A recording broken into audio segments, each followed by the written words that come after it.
Gina DeLuca here. All right, today I'm going to be doing an experiment with the satin enamel, the DecoArt Satin Enamel in white. It is cell reactive, much like the cadmium yellow in light hue in basics. So, in my straight pours, when I'm doing the Liquitex Basics Cadmium Yellow Light Hue, I can add that to another color to make that sell. So I can control which paints will sell, which will become the background.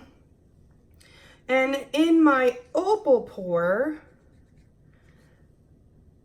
I kind of did that. I added some color to the Satin Enamel White, and it did indeed sell. And what happens is the colors will attach to each other and give you a 3D effect. So I have mixed these paints. 1 part paint to 2 parts Floetrol, and then I added just a little squirt of the Liquitex pouring medium. The colors I have: Liquitex Basics in Dioxazine Purple, Artist Loft Old Gold, and then these other colors. This color is the Dioxazine Purple, the Satin Enamel White, and a touch of the Quinacridone Magenta. And then this lighter color is this color with more white added to it. I did add some of the Flow Acrylic White, the Artist Loft, to lighten that up because I didn't want to overuse the satin enamel. I have added about 25% of the satin enamel to the other paints. That is the general ratio. I find that too much, you kind of lose control a bit. It is important to check your consistencies right before you pour. Even though I just checked them a minute before I started this video, they can set up. The consistency we are looking for: when you drizzle your paint off the stick and into the cup, it does not form a mound and it does not sink. It just disappears. And I usually hold the stick about 1.5 to 2 inches up. If you hold it up from too high, it will sink just because of the gravity, the force of it. All right. This is a 16 by 20.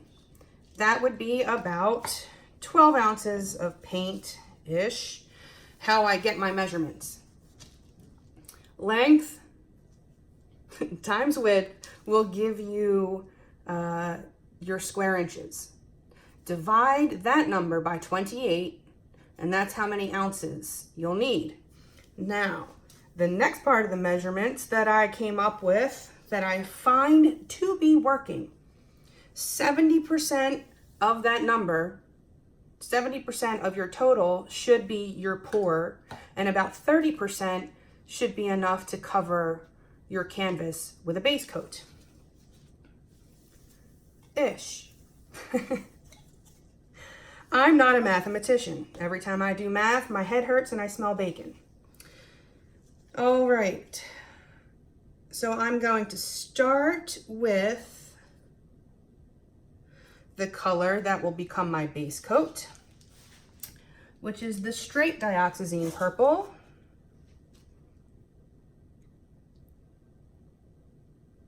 So I'm going to do about 1.5 ounces of each color. That should get me to where I need to be. The gold, a lot of times what I'll do, I'll have my base coat color, my My base coat color is the same as my background color. So my background color here is the Dioxazine purple. And if I put the gold on top, what will happen is the places where the background color shows, we'll just have a lacing of gold over top, and it looks really pretty.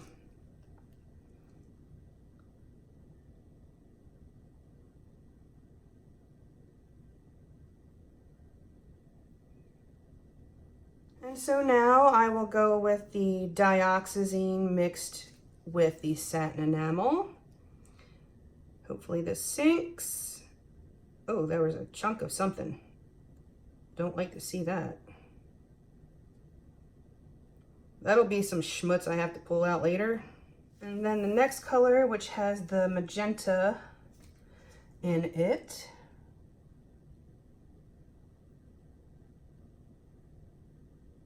And then this, which is the same as the last color, with some of the more white in it. All right, I'm a little short, slightly short of 6 ounces there. So I mixed up too much for the original canvas that I had, and I didn't want to have just a little bit left over.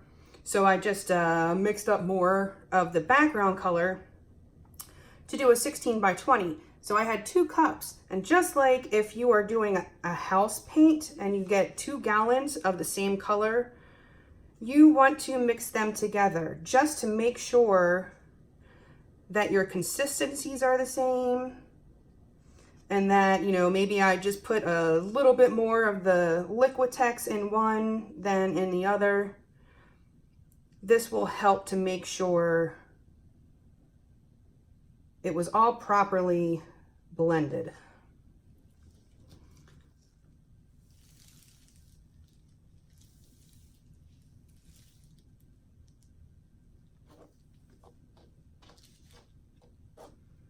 You want to apply a base coat so that your paint has something to slide around on, and you keep the shape of your cells. They don't get all squished up because you're trying to push it around a dry canvas. All right, this was not the most even base coat I've ever had.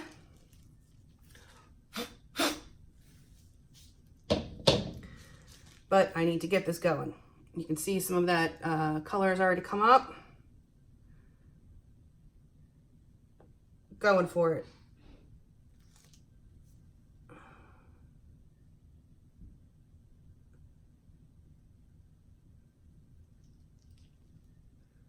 Oh, there's that hunk of something.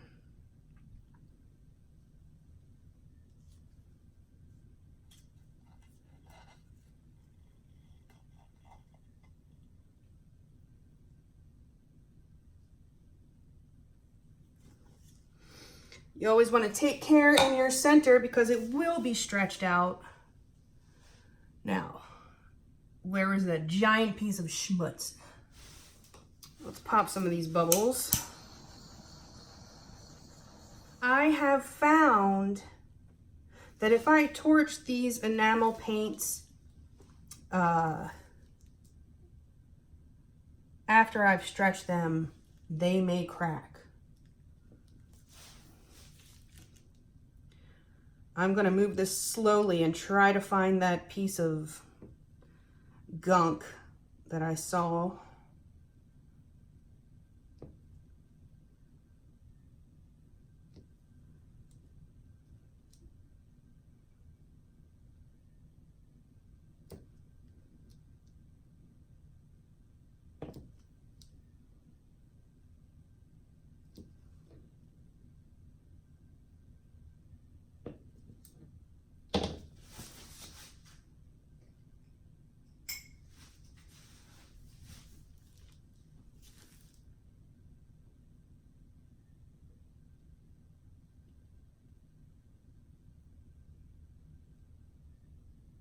Ugh, there's something there, but I can't get it.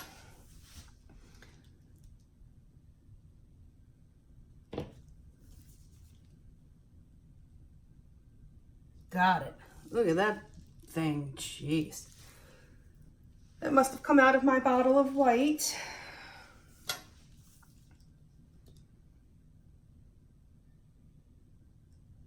I do need to be on the lookout for any more of those though.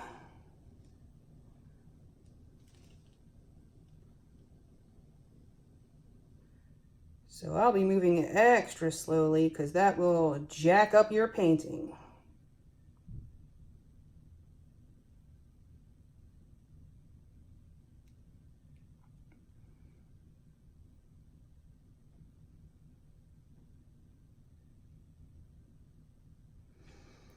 So a lot of people want to tilt quickly, but if you do that, the top layers of paint will run over the bottom layers of paint and you will lose some of your cells. If you have ever had a painting dry on a surface that was not level, you will know that paint can move very slowly, but do a lot. So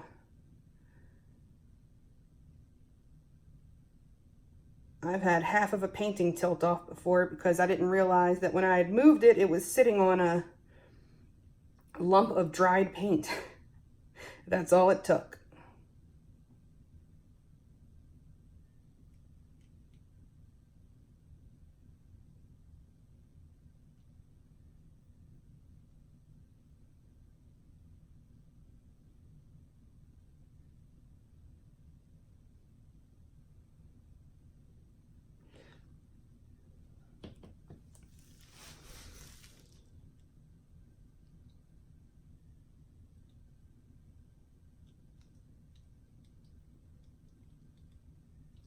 I do want to catch that because I want to stretch that out.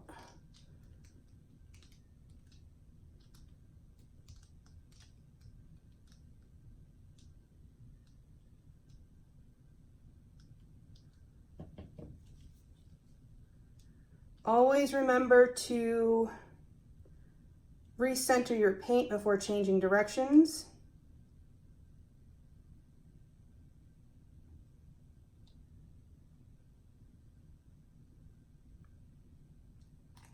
And you'll see you can almost even get a rounded corner if you are very careful with your tilting.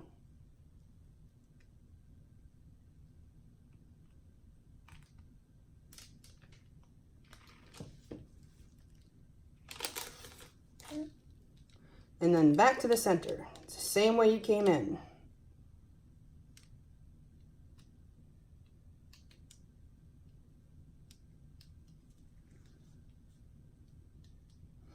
Okay, so right now this looks like a mammogram, and I'm gonna have to do something about that. Hopefully I won't be losing all that gold.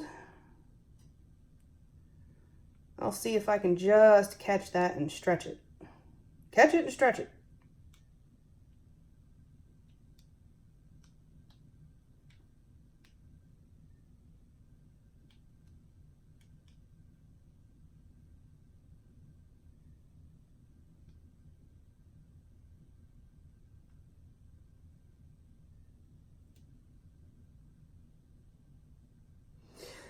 So while we're letting this slowly tilt, I'll let you guys know, I think I have like one more day left of tracking in the studio. And then we will be on to the mixing process. I'm gonna have to lose some of that gold. Just gonna have to happen.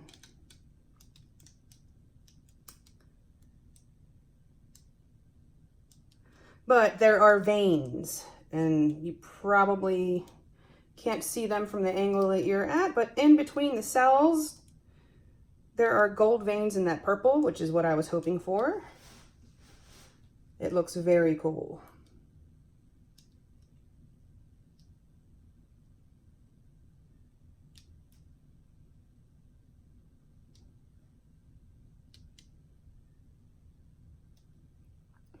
So yeah, the tracking is almost done. I'm so excited. It sounds so good. Oh man, these players.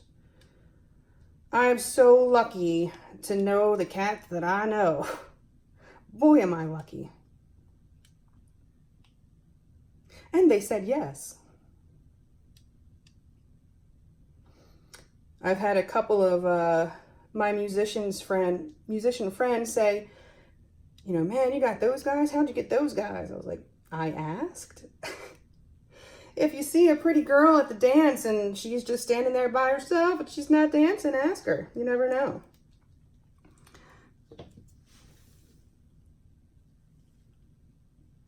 It's like this, because there's the basics in it, it does dry up rather quickly.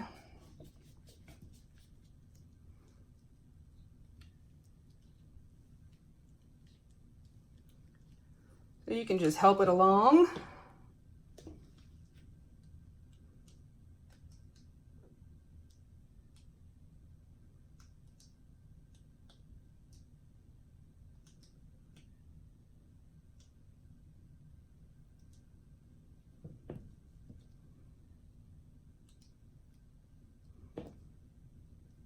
Okay.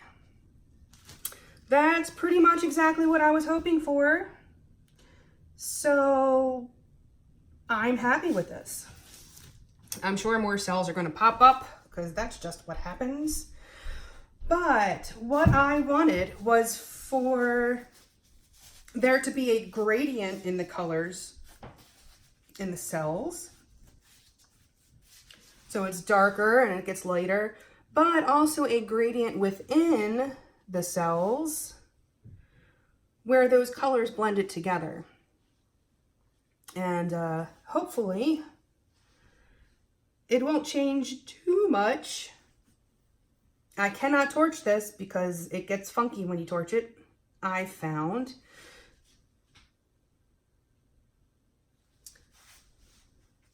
That's the only time I've had the enamel crack on me is when I torched it after I tilted.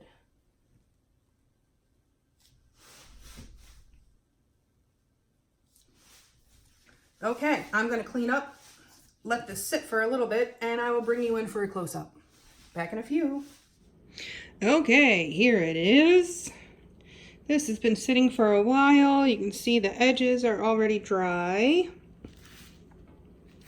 I don't anticipate it changing any more than it has. I think this is going to be it. That's kind of one of the nice things about using the Liquitex pouring medium is it does kind of help it set up so it doesn't shift around a lot. Even though I level my paintings, if I use just Floetrol, it will still sometimes run off of one side. So let's get in nice and close and check out these groovy cells. What is that? Is that evidence of schmutz right there? I believe it is.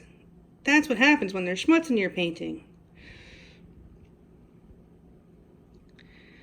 But they have a nice 3D effect. Those colors attach to each other and give you very cool gradients within the cells. Just like when you use the Liquitex Cadmium Yellow Light Hue. So you can use the Cad Yellow Light and you can use this Satin Enamel White as an additive to your paint to make it sell, which is very cool. And I don't know if it's going to pick up on the camera or not, but in between the cells, I can't get a good angle on it to make it pop. There is gold. There's gold in them. There's a good spot. So there's this gold veining in between the cells when you look at it from the correct angle, which is really pretty. I'd kind of like to get a little more of that going on, so maybe next time I'll add more gold to try to get that a little more prominent. But there it is. I hope you learned something. I sure did. Please like and share and subscribe and all that good stuff. Do check out the description box below for links to my PayPal tip jar. If you found these videos helpful, or at least entertaining, and would like to help me stay stocked up in supplies so I can keep bringing you groovy experiments, it is much appreciated. Also, the Amazon link, all of the items that I use are available if you enter through that link. And if it's not in my store and you enter through that link and you find it somewhere else on Amazon, anything that you purchase off the entire site of Amazon, I will make a small commission of at no additional cost to you. My website, GinaDeLuca.net, the link is there. That's where you can purchase my art and my music. And last but not least, go make some art. Join us at our Facebook group. Post your masterpieces, ask your questions, get some inspiration. All right, you guys, I'm digging this one. I hope you all have a beautiful day. Now go make some art.